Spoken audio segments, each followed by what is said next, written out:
Welcome back. It's the weekend, and a holiday weekend at that, so we'll have a rerun today, and I will add a quote at the end. So grab your favorite cuppa, sit back, and let's see what I had for you on July 5th, 2021.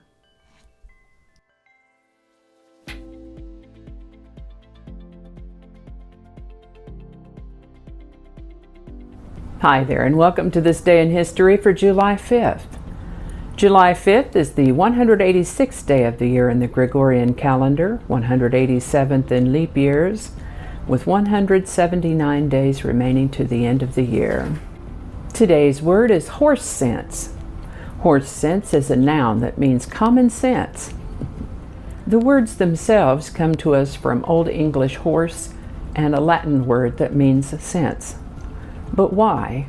It could have to do with some association of horses with country and the sound practical judgment exhibited by an unsophisticated country person. Or it could have to do with the horse's sense of staying out of trouble. Yet another idea has to do with Jonathan Swift's satire Gulliver's Travels, wherein lie a race of horses endowed with reason, contrasted with yahoos who were boorish humans. Yahoos. For whatever reason, the phrase evolved. The earliest documented use of the term horse sense is 1832. And with that, we're going to start on July 5th, 1687, when Isaac Newton published Mathematical Principles of Natural Philosophy, although he named it in Latin, Philosophiae Naturalis Principia Mathematica. Pardon me, my Latin is a little rusty. I'm informed that Latin is considered a dead language for a reason. Anyway, this work is often referred to simply as the Principia. Once he got this book done, he went back, annotated, and corrected his personal copy, and ended up publishing 2 additional editions. He writes about Newton's laws of motion, classical mechanics, Newton's law of universal gravitation, and a derivation of Kepler's laws of planetary motion. Now this is all very interesting, but there's another lesson in there, and that is that he went ahead and wrote the book. He got it published, and then he went back through it, made notes, corrections, had it republished. Twice. He ended up with 3 books, whereas too many perfectionist authors keep working and working and working and never get even one published. Just do it. Just get it done. Sometimes you just have to go with what you have.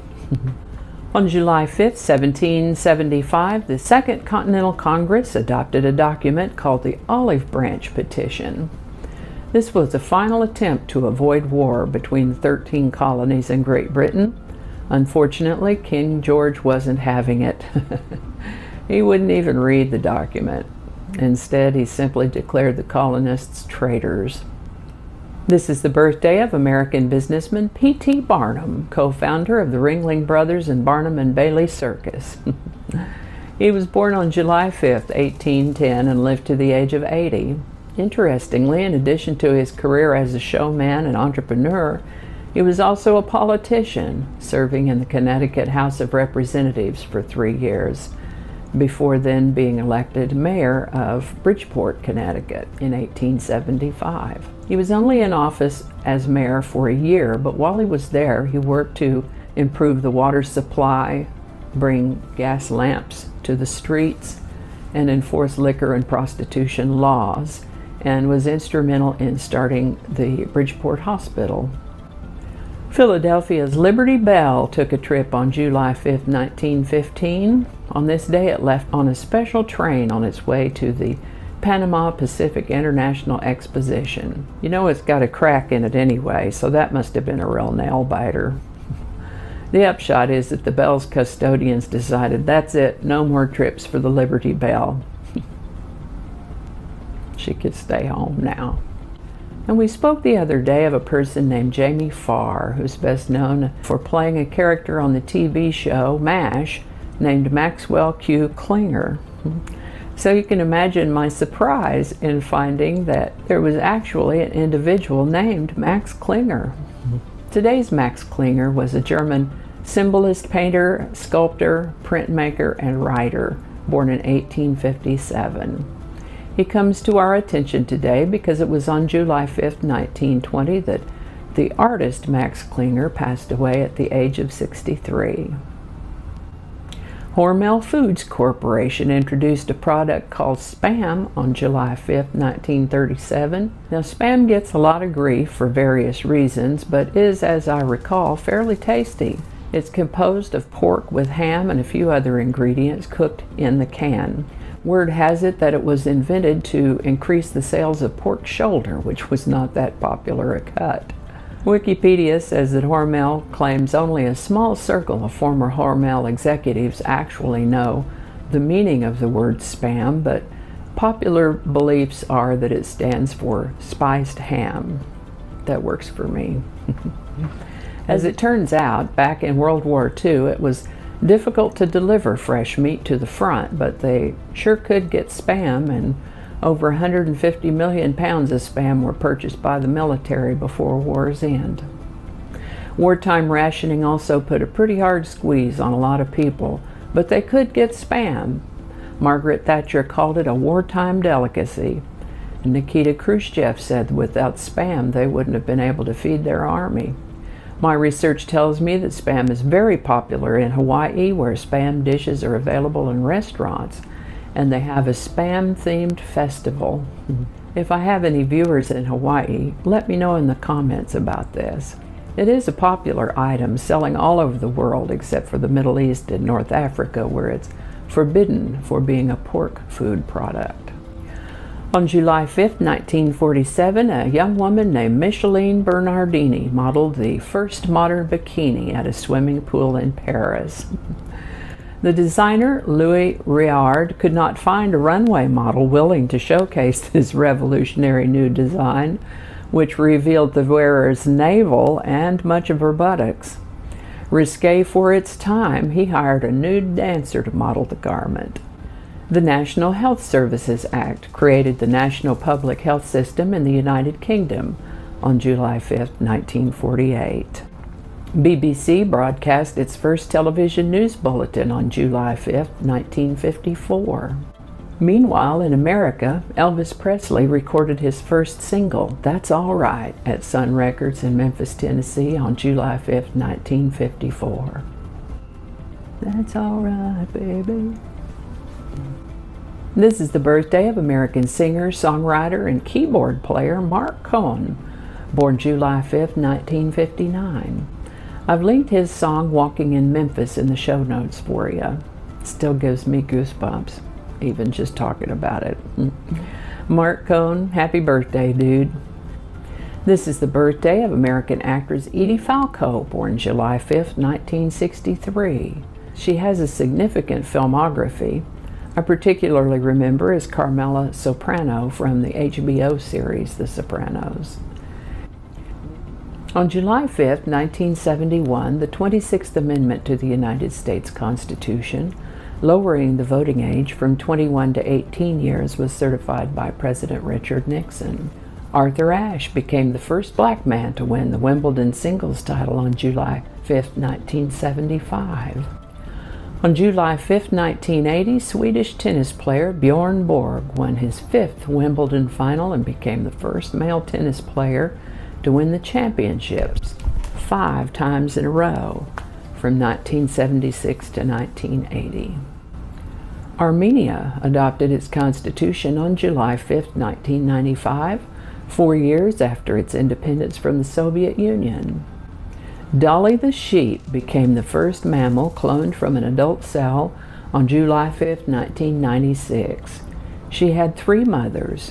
One provided the egg, another provided the DNA, and yet a third carried the cloned embryo to term. I don't know that their scientific curiosity has been quelled quite yet, but one thing I did learn was that making cloned animals is highly inefficient. Out of 277 attempts, Dolly was the only lamb that survived to adulthood. The leader of the team that created Dolly said in 2007 that the nuclear transferal technique may never be sufficiently efficient for use in humans, which is fine with me.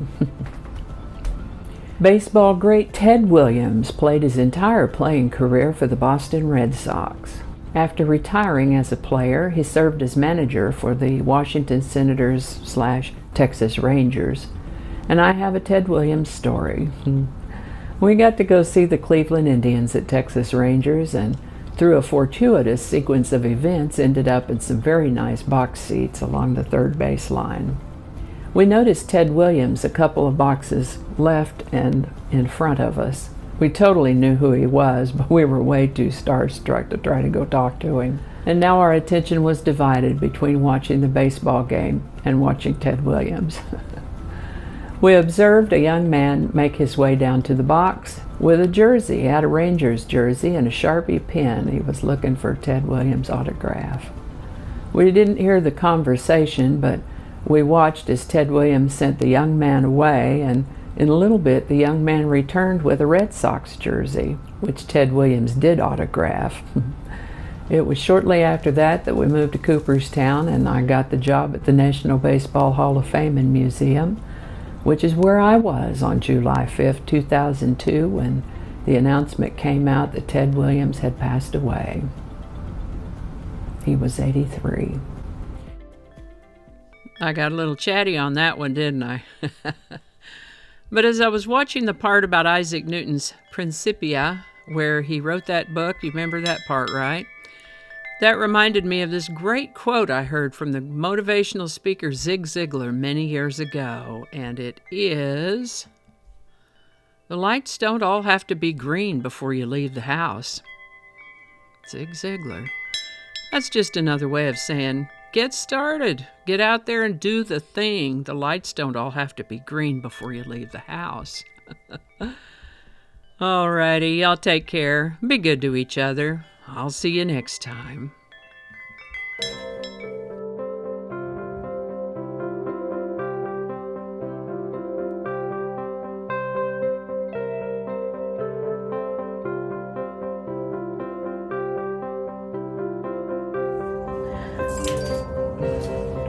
Thank you. That might not make it into the video, we'll see. Changing it up. And I think that's going to do it for us today. Thank you so much for watching.